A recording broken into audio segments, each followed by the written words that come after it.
Hey guys, it's the Go&Do podcast here.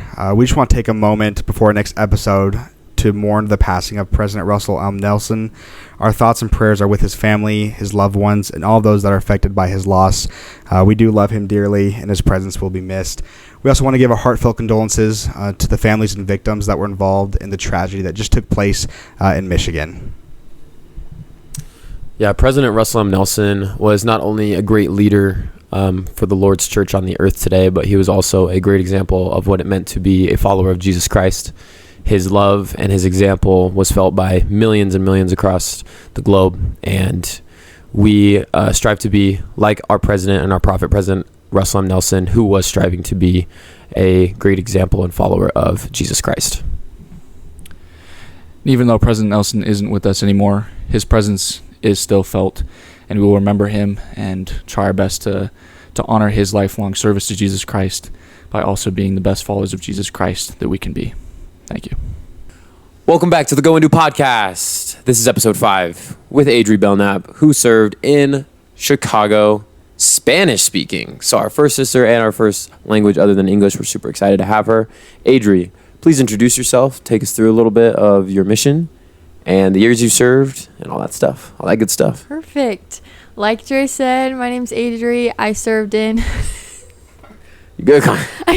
Chicago. I started my mission in April of 2023, and I finished in October of 2024. And yes, I was Spanish speaking. So. Okay, good stuff. All right, well, we want to take it way back to when you first got your call and opened it. Mm-hmm. Take us through some of your thoughts and feelings when you read Chicago Spanish speaking and just your impressions of that altogether. Yeah. Honestly, it's super nerve-wracking finding out that I was serving in Chicago, because the only thing I really knew about Chicago is that it was scary and there's a lot of scary people. What? It's like Disneyland. On some Mickey Mouse mission? Oh. So I was super nervous, and then finding out that I was speaking Spanish, that even made me more nervous, because I didn't really want to speak another language just because that seemed really hard, and I felt like I wouldn't be able to express my feelings very well. I have a wonderful question for you. Yeah. So you didn't want to go cold, you didn't want to go windy, you didn't want to go to a place that's super calm and like really chill, like Chicago. So what was your dream mission? Like, I feel like everyone has a dream mission, because like you're from Marsh Valley, right, where it's cold and it's windy, snowy, and there's not really Spanish, right? Yeah. So what was what was the dream mission? Honestly, I didn't really have one. I was more of just like, That's good. anything but where I was. Okay, yeah. So fair. I was like, I wanted to stay in the States. Didn't really want to go out of the country. Yeah. But I don't know. I feel like I had really unrealistic expectations as far as that goes. Because it's like, obviously anywhere you go, you're going to have opposition. So. Yeah. For sure. Yeah. Well, good. Yeah. So you get your call and you went to the Mexico MTC, right? What was your experience like there? How did you like the Mexico MTC? How did it go learning Spanish there? Did you feel comfortable with it when you were leaving the MTC? Were you uncomfortable? Kind of those details. Yeah. The Mexico MTC was an experience for sure. I loved it, and I loved the people that I met, but I was definitely really excited to leave and go to Chicago. Because the food out here in Provo is so good, bro. So good. At the Provo MTC? Yes. So good? So good? There was one meal I didn't like. No. But I know you remember it too. It was that steak, the pot roast. Was that after The fast Sunday. after the fast Sunday? The fast Yeah, Sunday, like- no, it was rough. Yeah. Yeah. It was, granted, it was like my second time fasting in my whole life. Yeah. And you want to give me some pot roast? But I don't even think it was steak. It was like breakfast sausage. Hey, pot shout out to the roast. workers of the MTC, though, man. We Yeah. love They keep you it and your running. bag. They For keep real. running, They but got the donuts and the chocolate milk on go. Yes. again, on go. Yeah. So I go. So yeah, just continue with the question. Yes. So, I did have 2 weeks of home MTC. So that was honestly the worst 2 weeks of my life. Just because sitting in my room all day, I had class that started at 8 and I didn't get done till 10. And I had like an hour break in between that. So it was a lot. 8 a.m. to 10 p.m. Yes. That's a lot different Whoa. than Because we had like language classes as well in the evenings. So it was Okay. super late and Understandable. not fun.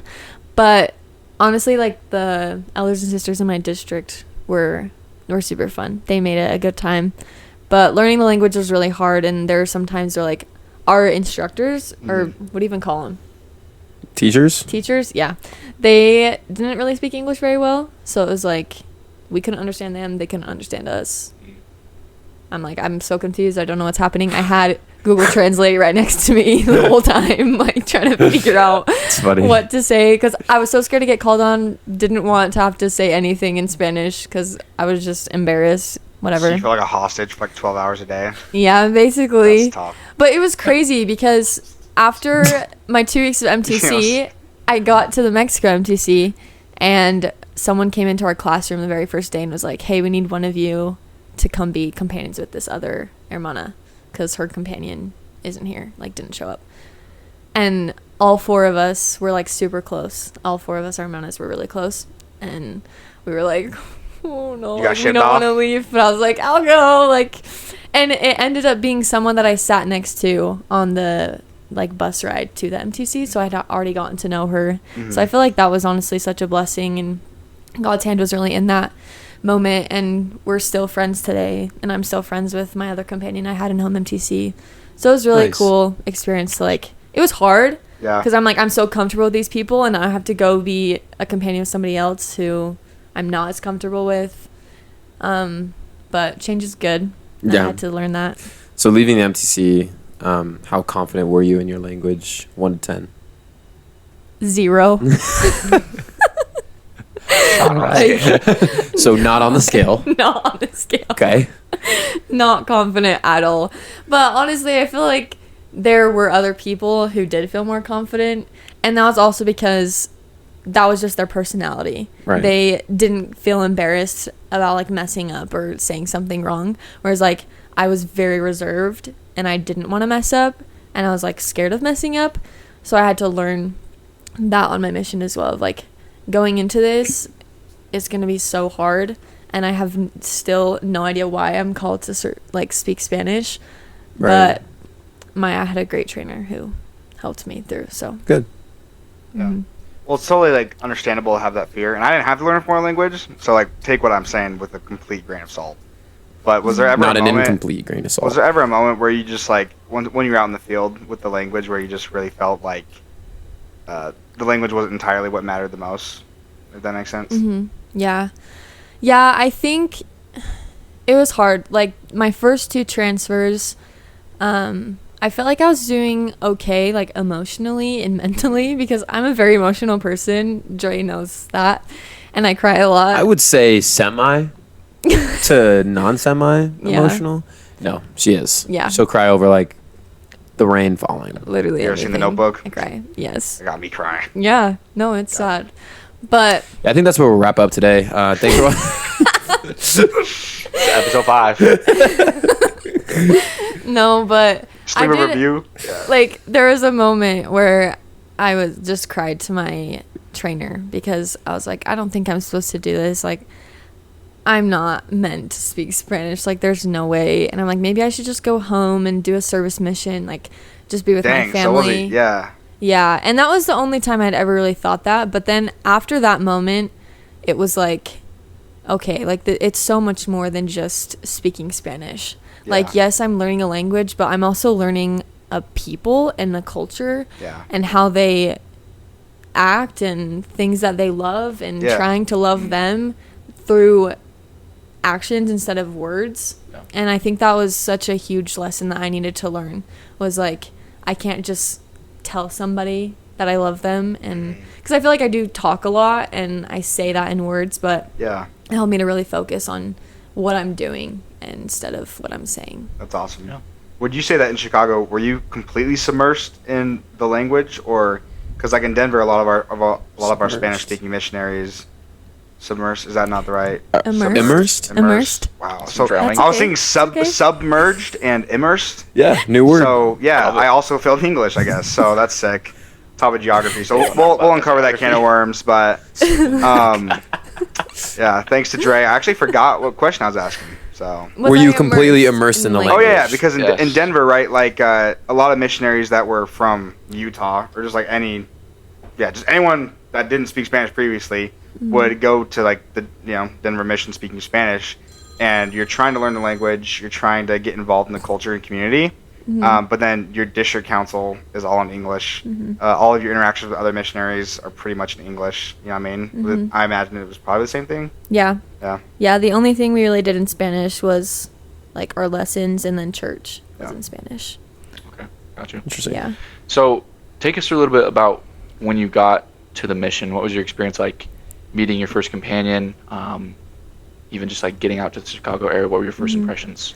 Yeah, it was very surreal. I was with another Imana and another elder that were in the Mexico MTC as well. And usually when you get to the mission, you'll go to the temple and you'll go to the city and everything. But we came in pretty late, so we weren't able to do that. So we went straight to the mission home, and we met the mission president's wife. And we were able to just sit down and talk with her. And I love her. She's such an angel. But that was a super cool experience to just have like that one-on-one moment with her. Like, even though I wasn't necessarily one-on-one, we were just in a small group. So it was like we got to have that connection right off the bat with her. And just her energy that she brought helped me like not feel as nervous. And just knowing that I had her in any moment was super nice. And it definitely like carried throughout my entire mission. Meeting my trainer the next day, we went to transfers and we all sat in the chapel, and all the trainers came in, and then our mission president got up and he just kind of gave a little spiel and talked about how incredible this moment is of like meeting your trainer and how he still remembers that moment from his mission. And my trainer got up there. I didn't know she was my trainer at the moment, but she got up and just talked about our area that we'd be going to and where we would be in a car, and she talked about one of our friends that we would be teaching. And as soon as she ended, she just looked at my mission president, and my mission president looked at me, and he's like, Adri Belnap. It was crazy though, because I was staring at her the whole time, and she kept staring at me. Like we knew. Spirit. Yeah. We knew. I was like, She knows. I have a feeling. She knows. I know she knows. No, like, that's sick though. Yeah, it was cool. I was like, wait, I literally knew you're gonna be a trainer. I didn't, but like, so you I had a feeling. guys were in a car. She made that clear. What else about your area was? I mean, actually, just tell us about your area, like the culture there, the culture of the people, the culture of the ward, and just your first impressions and what that area was like. And where was it again? Aurora? Yeah, Aurora. Okay, and that's more suburban, more like, so you're in a car, yeah. Yeah. Where is Go that ahead. on the map and like relative to I Chicago? thought you failed geography. I did. I'm getting better though. So how would she even explain this to you if you don't know? it's yeah. That's a good point. Checkmate, Dre. You got what you wanted. No, well, like Just don't. obviously, if they got their call, they have their own the interactive mission map. So where is that? Aurora. So if you have, so Chicago's like right by the water, you know, it's like right on the edge of Illinois. Water. Lake. Yeah, the lake. Yep. So Aurora is just like west, a little more west. Okay. Left. Yeah. So it's left of Chicago. Yeah. Left down, left up, left straight.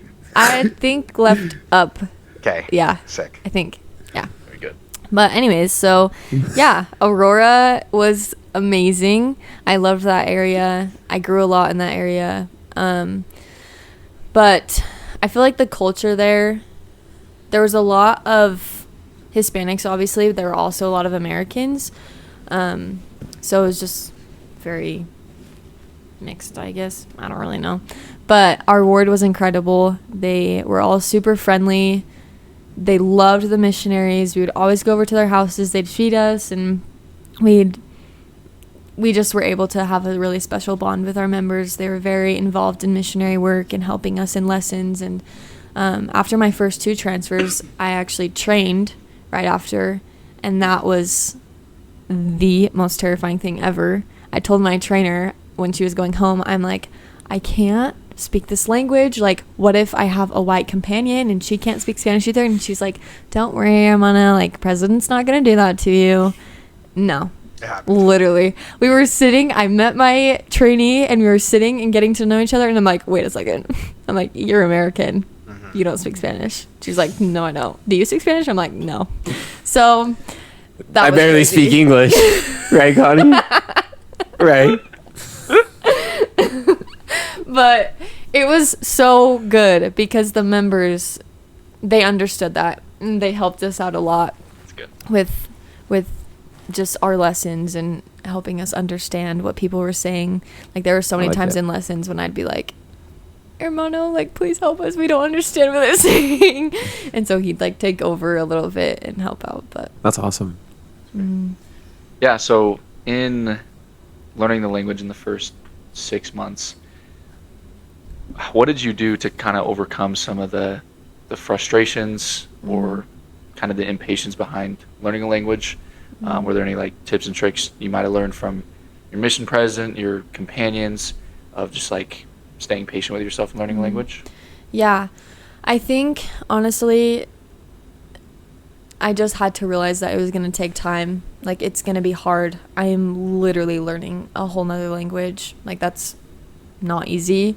And Not only that, like, you're learning, sorry to cut you off, No, like, you're you're good. learning a very niche part of the language. Mhm. It's like gospel. You're not just Yeah. learning how to converse with somebody. You're teaching Yeah. them about principles and things and ideas that might even be foreign to them in their language. Yeah. Because I remember even teaching some lessons in sign language that we were teaching about, like, the atonement, or like the plan of salvation has a lot of church specific Those are words that they never even heard of. Yeah, and it's like the signs that they don't even know, and you have to like Yeah. take that sign and explain it in sign yes. to help them understand. And so it's like you're not only learning just to converse with people, you're learning like a deeper Yeah. language, if Yeah. that makes sense. No, totally. And it's also like, you can't compare yourself. I struggled with that so bad, of just Yeah. comparing myself to other missionaries who were learning Spanish. I'm like, how are they so far along? Like, Right. why do they understand what this person is saying and I don't? Like, that was super frustrating. But it actually started, I think, after my training. Because during my training, I rarely shared anything in lessons. I just was like, I don't feel like anyone's going to be able to feel the Spirit with me speaking because I don't know what I'm saying. Smile. And so it's just better for my trainer to talk and share whatever. And then I was super confused of why I had to start training after I trained, because I didn't know the language and I knew God knew that.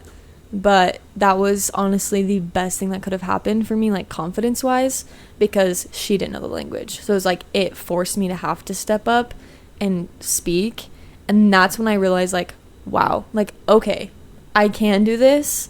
And I had to rely on the Lord so much. Yeah, he kind of took you from that hiding Yeah. place. He's Yeah. like, Hiding behind we're your- not doing this right now. He said, "Okay, Jonah, you want to run from me?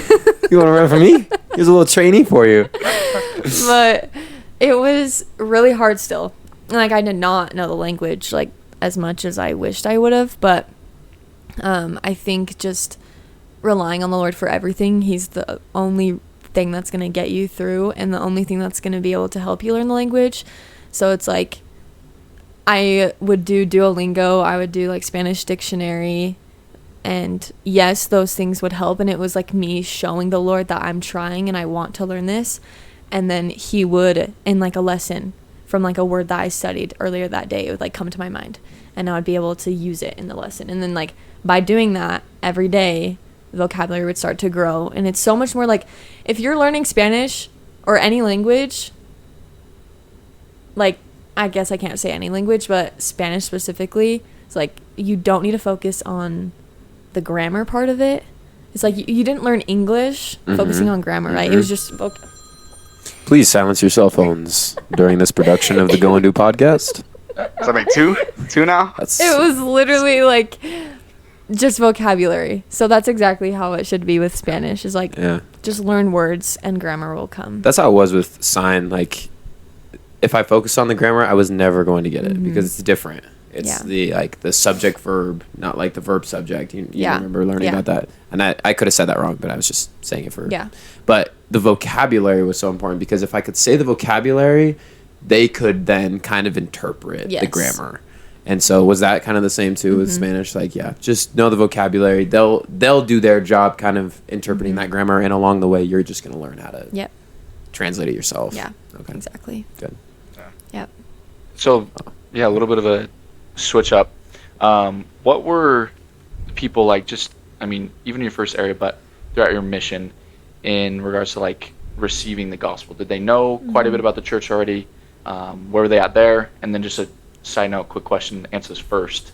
Did you get fed a lot by members? Because I hear that a lot with Spanish-speaking missionaries. Yes, we did get fed a ton, mainly in my first area, and I think that was because it was just a bigger ward, so there were more members to contribute to that. Yeah, I had a love-hate relationship with that, because if you say no, it's like, you don't like my food.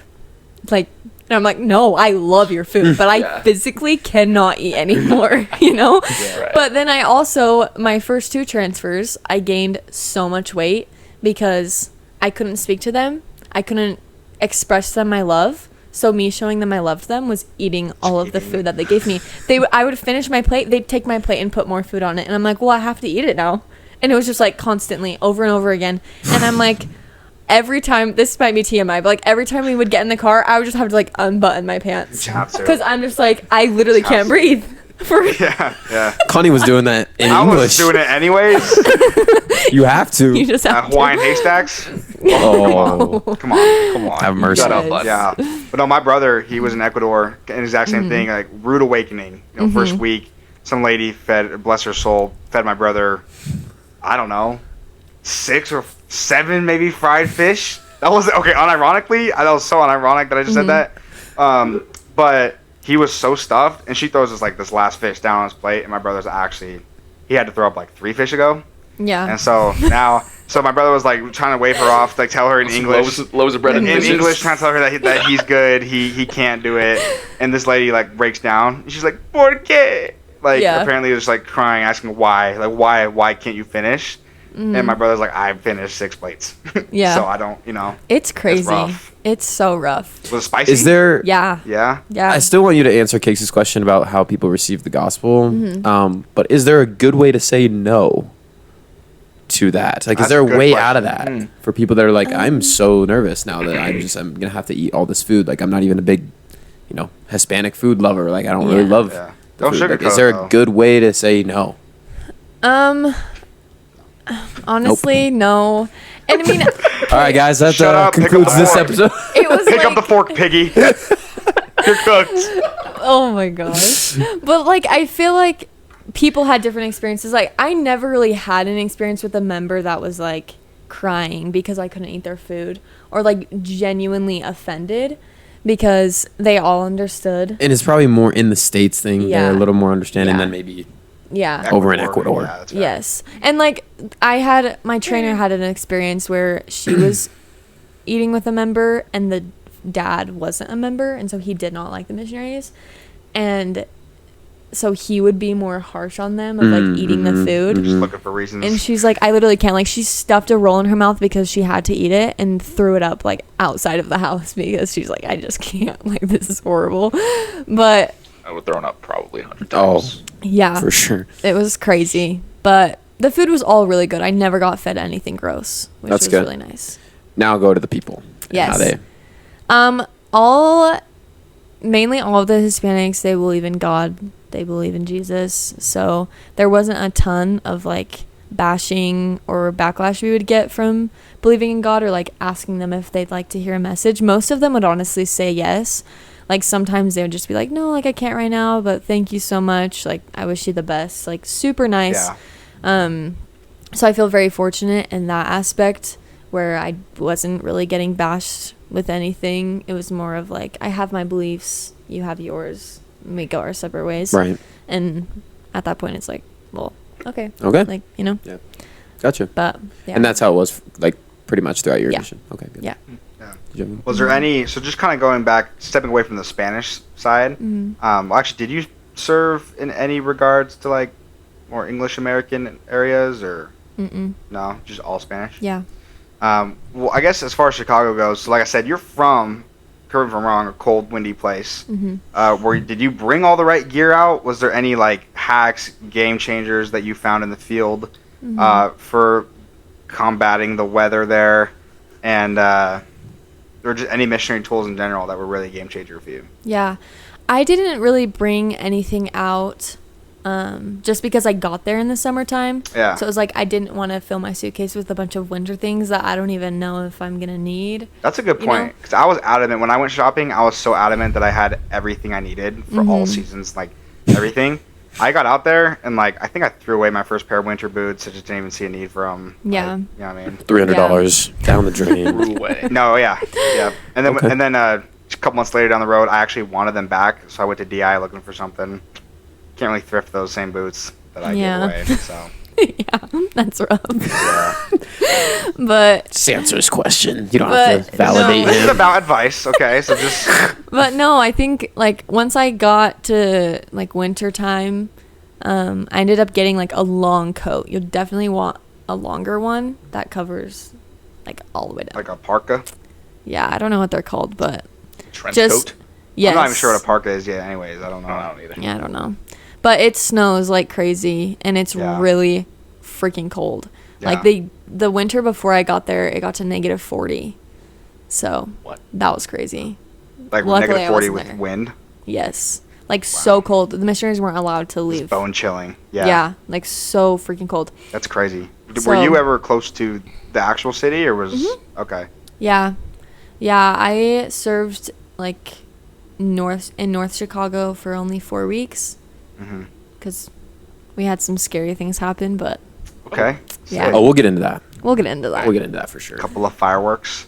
But yeah, other than that, it's really just Little have teaser. a big coat.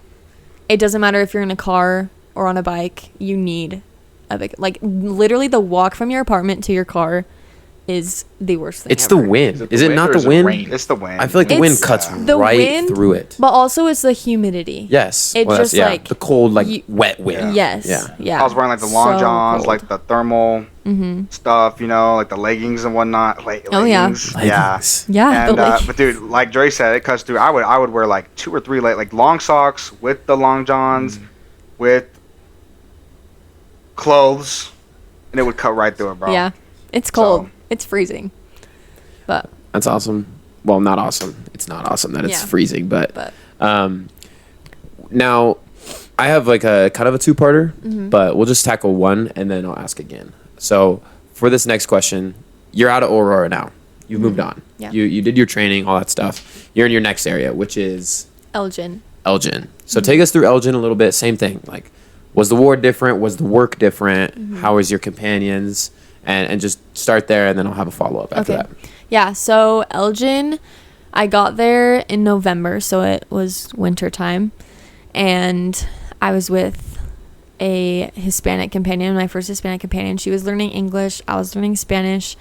I love her to death. I loved all of my companions, like genuinely, they were the best.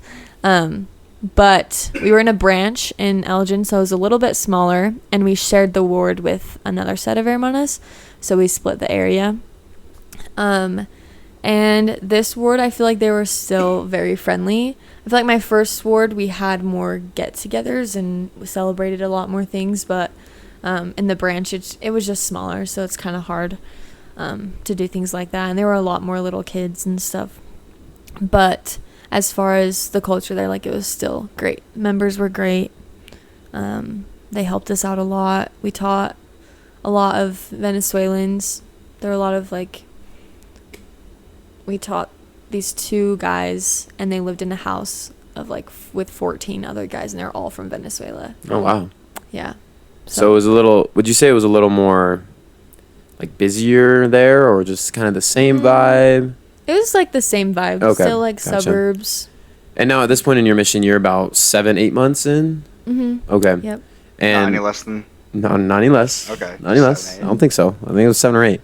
And are you feeling pretty comfortable with the language at this point? Are you still like, feel like you're not as fluent as you'd like to be? Like, what was that like? Still just learning the language?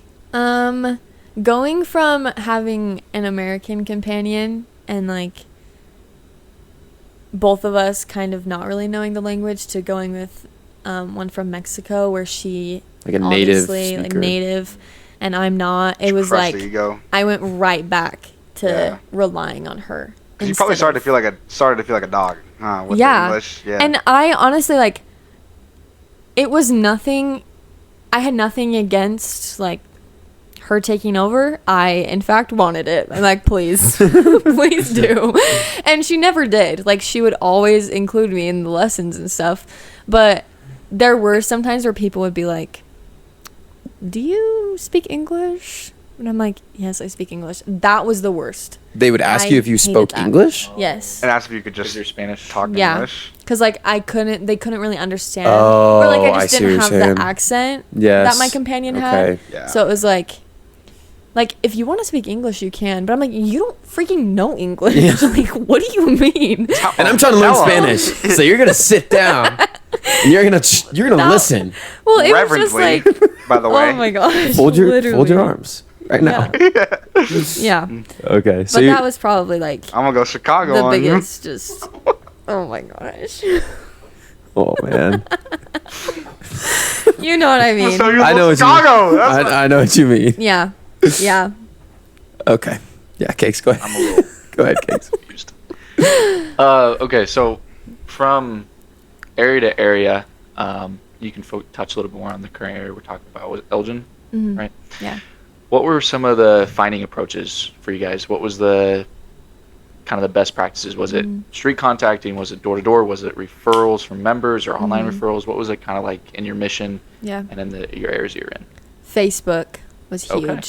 Yeah, our mission was like known for Facebook finding. So we would do, I didn't know that. you know, like the green dot next to the name on Messenger. It's like means they're Yeah. active. Of course. Click on Just them, call call them. Active calls. We would do like Wow.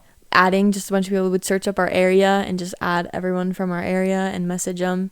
Just be like, hey, we're missionaries. Like we wanted to share, or we wouldn't even tell them That's we're sick. missionaries. We'd just be like, do you want to hear a message about God? And that was where we found They're like, I most guess. of our people. I Yeah. love that Cakes was cooking with all the different finding methods. Like I was like, dang, Facebook. did not even touch Didn't Facebook. do it. Yeah, it's He's the like, one. Yeah. Oh, Yeah. Facebook. Yeah. Nice. Facebook work. It's funny. So Facebook work blew up like in our mission, or I guess all of it, like, at the same time. It was just really funny to see how every mission responded with that. Yeah. Like we did this thing where like we saw the green, we call them, and like literally the whole goal. And was just act to be like you clear, just we know. didn't do that. Facebook. Really? Mhm. Wow. Really? Almost never. That's Okay. crazy. We So only thanks did so it. much I for think the- it was like only one time. It was like we had like a meeting on it, and they were like, "We'll do let's do Facebook this week." That's And funny. then like the whole mission was like, "We're never." Because I think I doing tracked that it Yeah. again. like cold Yeah. door knocking. I did it one day. Yeah, no. Yeah. Facebook was That's not. so funny. Gotcha. Yeah. Yeah. But okay, Yeah. Facebook. That's yeah. cool. So Facebook, we did like we had to have 3 30-minute blocks in our day of Facebook. And like we didn't do door to door like ever. If we would do a stop by, we'd maybe knock a few doors around the area, but it just wasn't really safe. And like us, but yeah. Yeah. So they just Checks didn't out. It was really like super safe in encourage Baltimore it. to like door knock. Super safe. I did it all the Super time. safe. Yeah. Yeah. But I feel like elders did door to door knocking more. Okay. Take a scrap. Sisters. Yeah. Yeah, I was gonna ask along the lines of teaching or finding.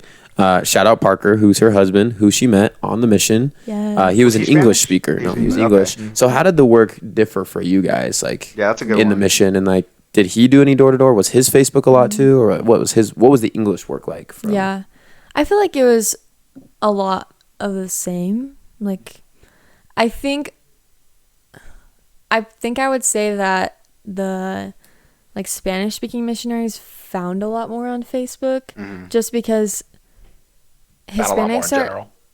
yeah. You could say that. And it's more just because they were so ready to hear the gospel. Like there was areas in Hyde Park, which is like downtown Chicago, and there was just people from Venezuela coming in like in the refuge and everything and living there. And because of their like, what do you call it? Their Humility. like trip to the US. Immigration. Yeah, but like It's like a buzzword. Their their journey. Their journey. Yeah. Their Okay, journey to that's the yeah. US. Yeah. Yeah. they're just all Sure. like very ready to hear the gospel, because that was like the hardest time of their life, and the Right. fact that Yeah. they got there alive was like, I know that God is real. And That's so cool. they would just be That is like, cool. yes. And they Mhm. baptized so many people in that area. Okay. Insane. So, yeah. I'd I say feel like they're all just so very open. You know what I mean? yes. Like, I don't know. I mean, the U.S. just really depends on the person, but I feel like with the Hispanic culture, like, it's just always so Yeah. open and loving. You know what I Yeah. mean? This is such a hey, Kellen's here. Kellen. Shout out Kellen. Shout out Kellen. What's up, man? Adri, I have a question. This is not really related, but I just want to ask it. Mhm. Were you ever in like Hensdale South area at all? Like, do you know where that is at all? Mm-mm. Okay, never mind. Does anybody else have a question, or do you want me to ask my next one? Go ahead. Okay, so you had, I'm guessing, 2 companions in Elgin, or Just was one. It was just one. Yeah. Okay, nice. And then you were there for 2 transfers, 3 transfers. 2 transfers. Was that pretty typical? 2 transfers Yeah. in an area, and then you're out. But you Yeah. were 4 in Aurora. Yeah. Okay, so it was 4-2, and then let's bounce you to your next area. What was that like? Take us through that area a little bit. Yeah. That area was You got a big smile on your crazy. face when you said that. Yeah. Okay. Yeah, this I'm area was excited. crazy. So my first 2 areas, I was in a car, and then this was my first time being on a bike. So Dun, dun, my dun. first like 10 The months, I was You had in to a bike car. off all that food. Yeah, you're right. I did. Yeah. I did. I didn't Sister fit into Belnap. any of my pants. And None of Mama. them. Oh Yeah. yeah. Let's get you on some hills. Let's get you on some. Except there weren't any hills. Oh, okay. Yeah, thank goodness. Just wind. Yeah. Okay, but you're on a bike. Yeah, so I was with another native companion, and we were only together for 4 weeks. So this is when I was in Okay. northern So Chicago. there's like a correlation, bike equals like dangerous. Yeah. It's Except we were actually walking when we had this scary an thing easier happen. target. But so yeah, that area I was only in for 4 weeks, and it was sad because I loved my companion and I wish I could have been with her for longer. But That's funny they didn't transfer you guys together. yeah, it was weird. It was like a trauma, like a part of the healing process. Or? Yeah, like she got a new companion, but I had a scary experience in my 4th transfer in Aurora, and so Okay, let's just tackle both these now. okay, Because let's just get them out of the way. yeah, Before you continue with your area that you were in, which was what? Where are we now? try 5. Chai 5? Yeah, Okay. So just full disclosure here, Adri did have 2 really crazy experiences. Don't let these stories deter you yeah, from being courageous enough to serve, or like if there is any moms listening, don't let these stories deter you, but just know, like, just be ready. Like, Chicago is a more dangerous place than Provo, Utah, Ingham, Idaho, whatever. Yeah. Yeah. Pretty much any city you can say Chicago's a little more dangerous. So just go into that knowing and be smart about things, right? Yeah, So for sure. just tell these stories. Just Yeah. get to them. Okay, we're gonna get right into it. So, I was on an exchange with one of the STLs in the mission, and That's so a sister she- training leader, by the way. Yes. Just a sister leadership position Yeah. thing. Yeah. Continue. So she came with me in my area, and she was English speaking. So we just went about our day, like we were doing our lessons and everything. We went home for lunch, and then we left, and we came back about 9, which is when we get home like every day.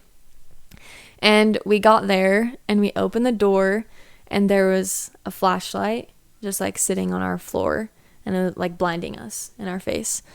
And me, I was like, wow, our floor is so dirty. Like, I did not even pay any attention to that flashlight. It was the landlord Just a highlighting. quick flashbang. Highlighting. Just a friendly flashbang. Moonball. I was like, wow, we need to sweep our floor. And then the sister that was with me, she's like, was that there before? And I was like, no. And she's like, shut the door. So we slammed the door, ran into our car, called our mission president. And we're like, so this just happened. Like, we don't really know what to do. And he's like, call your district leader. Called our district leader. And he comes over. And by this time, we had been sitting in our car for like 30 minutes. And so we go into our apartment, and everything was fine. Like, the flashlight was there still, but it was turned off. And then, It was on when you walked in. yeah. And And then, like, our sliding door, we have, like, a little stopper thing, like a wood thing that goes in it. And it was taken out, and our sliding door was, like, cracked open. And so we're like, okay, somebody was literally in here. and their intentions were not to steal or do anything because nothing was moved or touched. So it's like their intentions were obviously to harm or do something. Like that is just what our minds went to, obviously. Yeah. That's correct. Yeah. And it was like, this is so terrifying. Like, I'm already a pretty paranoid person. And so that happening was just like, I couldn't function. And we ended up moving out of that apartment. And of course, the elders are like, we want to live there. So the elders moved into that apartment. It's big, tough guys. Yeah. Yeah. Uh-huh. But it's We'll like, take 'em. I mean, there's these two Them and their flashlights. sisters. These two sisters, and we leave every day. We come home every day at the same time. Yeah. So it's like somebody was watching us, and I think that's what scared me the most. Was That's I terrifying. was being watched. That really is, yeah. And so we ended up moving just like 30 minutes away into Naperville with two other sisters. And I was still training a missionary at this time, and we were both STLs. And so that was just crazy. Like, we had this responsibility, we had this leadership position. I'm still trying to finish my training with this hermana and like get through this experience. I'm so glad she wasn't there with me because that would have been horrible. But I couldn't leave my apartment for like 3 weeks because I just couldn't stand the idea of like getting watched again. We switched out our car. But my hermana, she would go out with the sisters sometimes. I mean, not both of them, but one would stay home with me and the other ones would go out just so she could kind of get out of the apartment. But I was still at a point where like I couldn't. And then at the end of that transfer, my mission president transferred me to Elgin, and that's kind of where my whole like healing process started. Was Did you ever thinking about going home, or was something still keeping you out there? I didn't really think about going home. Yeah. I was just like Respect. I needed to be there. But with my next companion, I learned so much of just like joy and how to find joy, because I felt my heart being hardened by this experience and towards people. And I was just like angry and scared, and I hate being scared. It's like the worst feeling ever. And so I learned so much about just how to find joy, how to turn to the Lord. And through her example of just like prayer, and she just was so strong in her testimony, and I'm like, I want to be that way. Like, I love that she has such a strong testimony, and everything she does, it's like, let's pray, like, let's turn to the Lord, let's do this. And I'm just like, yes, like I needed that so much. And so I finally felt like the most joy that I've ever felt in my entire life. And I'm like, wow, this is pure joy. This is what they talk about when they say like the gospel brings you joy and everything. Mm-hmm. Yeah. And then I got transferred into this biking area, and like I said, we were like about 4 weeks into the transfer, and my companion and I, it was Sunday morning, and we needed to walk to the bus station to go pick up our friend for church. And so we were walking, and this guy just like yells out at us, and he was American, and we just like kept walking. I'm like, no way, like this is not happening right now. My companion's native, she was learning English. She didn't understand what he was saying, but she could like feel the vibe. Like, she knew that this was not a good situation. And we're like standing at the bus stop, and this Like, was there people, No. bystanders? No. There was nothing. It was just us. That changes things. Yeah. Like, we Waiting were on a right bus. next to a road. Yeah, Yeah. like so scary. And we're just waiting outside, like, for this bus to come, and It's freezing cold. so cold. Like, literally, it was January, February, like so freaking cold outside. And he just starts saying the nastiest things to us, just like very sexual and like He towards seemed my like companion. he was like on drugs. Yeah, or, like okay. something was Yeah. messed up in his head. And I was in the situation like, okay, my companion has no idea what's going on right now. I mean, she has an idea, but she doesn't know what he's saying.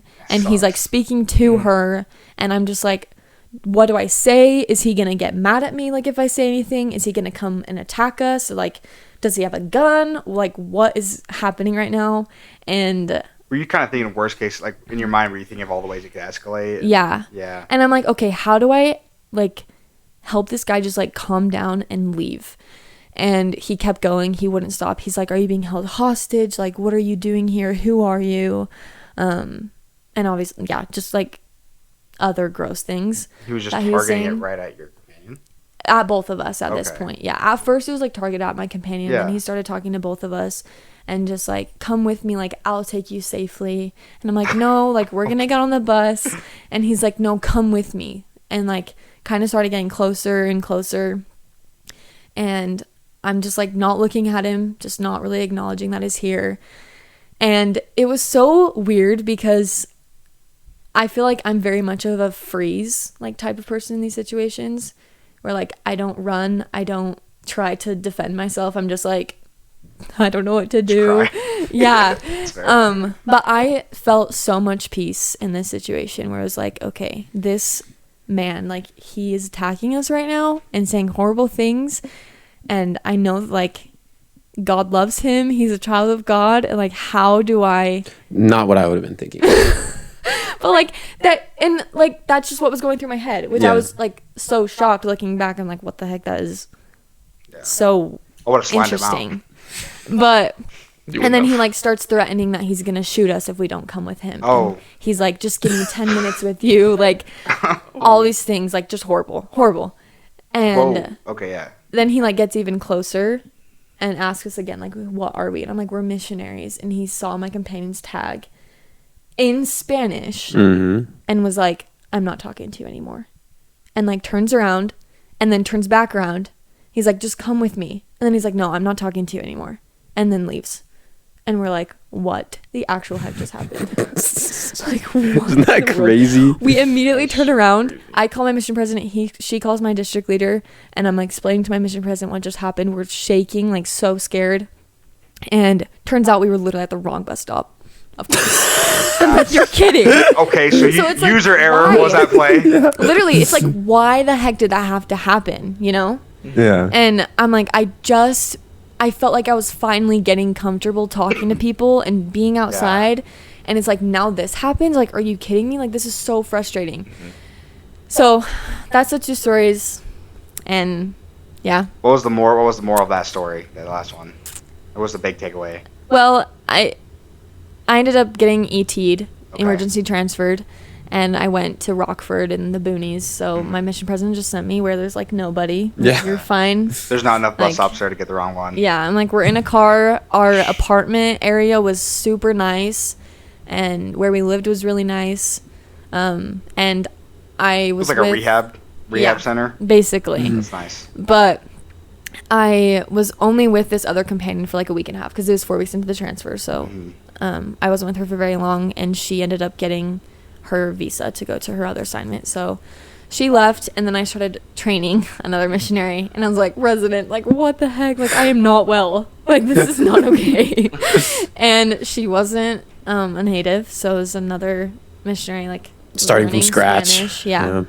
She was incredible, though. She was so smart and knew Spanish really well. Like, she just picked up on it really well, which good. helped a ton because there were some lessons where it was just like, I can't do this. And that from like, so that was in March, and from March to July, August was like that whole healing process, and like the hardest months of my whole mission. That's crazy. Do you want to ask one, Cakes? Yeah. So you get to that was your fourth area, right? Out in the boonies. Out in the boonies? Yes. Okay. Yep. And then did you have one more area after Mhm. that? Okay, gotcha. Yeah. Just a brief overview on your last area. What was it like? Were you back in the city? Were you out in the boonies still? I was back in the city. Okay. Yep. Okay, gotcha. Mm-hmm. And so, just looking through your mission, I mean, looking back now at the end of it, what were some of the biggest takeaways that you had? Just, you could go in general, or just from Chicago as a whole, or like your mission as a whole. Yeah. Oh, I feel like there are so many, honestly. Like, I don't really think of Chicago and be like, dang, I love that place. You know? Like, that's not me. People are like, do you love Chicago? Like, you want to be there all the time? I'm like, no, actually, I don't want to be there ever again. Like, That's a good insight, though. I it's- mean, you can love your mission and Yeah. not necessarily Love the place you just were. love to Yeah. go back. Yeah. Yeah. Very true. Like, I would not be where I am without my mission, but I can definitely live without Chicago. The people there, I love the people I taught, but I think by the end of my mission, the biggest thing that I took away from everything was how aware God is of each of us and our struggles and what we're going through, and also like our divine identity as sons and daughters of God. Like I knew that I was a daughter of God, but I didn't understand what that meant, and I didn't understand like how no one in the entire world could ever take that away from me. They can never take that truth away from me, that I am his daughter and he knows me. And that's something that carried me through the rest of my mission, was just that simple truth. And it was on a day where I was just really struggling, and I read that quote and preached my gospel that literally says that exact thing of like, you have an infinite worth and you are all of these things and no one can ever take that away from you. And I was like, dang, like I really needed to hear that right now. Like, yeah, that's cool. So that was definitely one of the biggest things that I took away. I like it. Just kind of a few wrap-up questions here. Mm-hmm. But now that you are done and have been home for a little bit of time now, what's one piece of advice you would give to somebody who's like, oh my gosh, I just got called to like Chicago in general, and like what you would give for advice of somebody that gets called like Spanish speaking? Just like those two pieces of advice. Somebody who just got called to Chicago, and then like also if you got called Spanish, a little piece of advice for you there too. I think if you just got called to Chicago, I think one thing that I had to learn is just, it's not about the place, it's about the people. And just think about that. Like, think about, you are going to serve God's children, and you get to go teach them about Jesus Christ, and you get to go teach them about something that's so special to you and something that you hold so dear to your heart. And like, not even thinking about, oh my heck, I have to go to Chicago. Like, whether you're excited or whether you're scared, like, put that all aside. And it's like, it has nothing to do with that. You'll see very little of Chicago. You'll see the people and you'll see their hearts. And I feel like that's the most important thing. And as far as Spanish speaking, just trust in the Lord. Like, I know that's a lot harder to do than said. It's a lot easier said than done. That's what I'm Boom. But moment. I think it just takes time. Like, be patient with yourself. We're human. We're gonna mess up. But if you can't have confidence in yourself, you can have confidence in the Lord that He's with you. He's walking with you. He knows exactly where you're at. He knows your strengths and your weaknesses. Yeah. And that's exactly what's gonna get you through. So. He doesn't expect you to get it. Yeah. Right away. Exactly. I mean, yeah. He's in the process. As you work on yourself, he's building you to become who He needs you to be. Yeah. So. For sure. All right. Well, do you have any like parting thoughts or anything that you want to like get off your chest about your mission that maybe we didn't ask you, or anything that you want to say to the listeners, or anything anything else before we close? Actually, there is one thing that I love, and it's just a little quote. It was actually said in general conference this past April. I think it was in April. No, it was in October. Yeah, October last year. Okay, October last year. And my mission president's wife would say it all the time. Like, all throughout my mission, she would just say, like, you've got this because He's got you. And it was like, that's just what would always go through my head. Like, I've got this because the Lord's got me. And I just really loved that. So I love it. That too. All right. Well, I'm shocked that we were able to get through 55 minutes of recording without Adri shedding a single tear. I thought that was definitely coming, maybe talking about the people in Chicago or something, but she's really grown up right before our eyes in these last 15 minutes. So we just really want to appreciate or give our thanks and gratitude to Adri for taking some time to be on this podcast with us and sharing some of her insights and thoughts. Adri really is one of the kindest, nicest people that there is out there that you're going to meet. She's smart and ditzy at the same time. So, you get the whole package with Adri when it comes to her and her mission. So I hope that this helps you, if you got called to Chicago, especially Spanish speaking, to just listen to her and hear her thoughts on the mission. I hope it helps you in some type of way. And like Adri went and did with learning the language and dealing with those scary situations that she had to deal with, she still she was still able to go and do, as you too shall be able to go and do. And that's a wrap. Thank you, Adri. Thanks, Adri. Thank you.